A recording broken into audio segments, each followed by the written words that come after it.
और वो तस्वीर कोई नहीं भूल सकता है कि जहाँ एक परिवार दूसरे परिवार को कैसे ऑक्सीजन दे रहा था। और उससे पहले की भी जो तस्वीरें थी, जिस समय लॉकडाउन लगा था, सबसे पहले एक नौजवान यहीं का जिसकी जान गई थी, हार्ट अटैक हुआ था, वो मुरैना का था, आपके बगल की प्रदेश का था।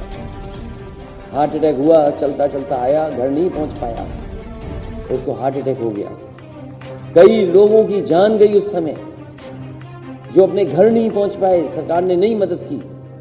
और वो तस्वीर कैसे भूल सकते हैं कि एक माँ अपने बेटे को सूटकेस पे लेके जा रही थी, और यहाँ के जिलाधिकारी, यहाँ सरकार के लोग कह रहे थे कि ऐसा तो बचपन में हमने भी किया, हमें भी ले जाया जाता। उस समय जितने लोगों की जान गई, अगर किसी ने मदद की थी मजदूरों के परिवार की, तो समाजवादी पार्टी ने उन परिवारों की मदद करने का काम किया। और जो हम कर सकते थे, चाहे वो प्रेस के लोग हों या समय समय पर अगर ऐसी घटना हुई, जो मदद कर सकते थे, हम लोगों ने मदद की है। और लॉकडाउन का समय, बीमारी का समय, हमारा किसान, हमारा नौजवान और पूरा आगरा का कारोबार ठप है। One district one product, Agra में तो न जाने कितने कारोबार हैं, कितने काम हैं, लेकिन अगर हम इसका हिसाब किताब लगाएं तो डबल इंजन की सरकार ने यहाँ का कारोबार ठप कर दिया।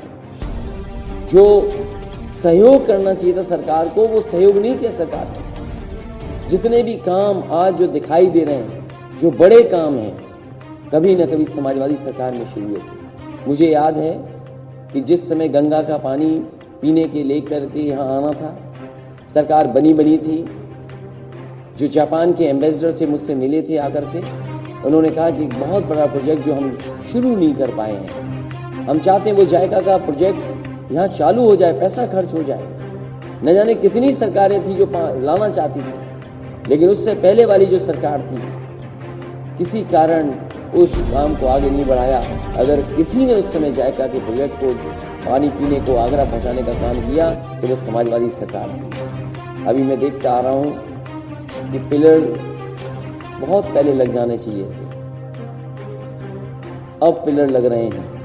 मेट्रो अगर किसी ने दी है तो समाजवादियों ने दी है, समाजवादी सरकार ने मेट्रो दी।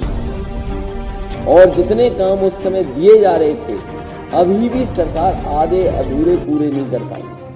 पता नहीं क्या दुश्मनी है विकास से। इन भारतीय जनता पार्टी के लोगों को विकास को गति नहीं दे रहे हैं। तकलीफ उस म्यूजियम से भी थी, जो म्यूजियम आधा अधूरा पड़ा है। मुझे याद है, मैं म्यूजियम देखने गया, वहाँ के मेरे चौकीदार से मुलाकात हुई, और मैंने चौकीदार से कहा कि आपने ये एयर कंडीशन क्यों नहीं लगाए हैं?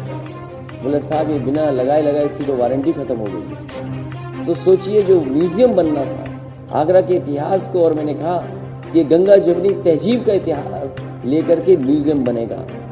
अगर छत्रपति शिवाजी महाराज जी का यहाँ प्रतिमा लगेगी, तो जीजाबाई की भी यहाँ पे प्रतिमा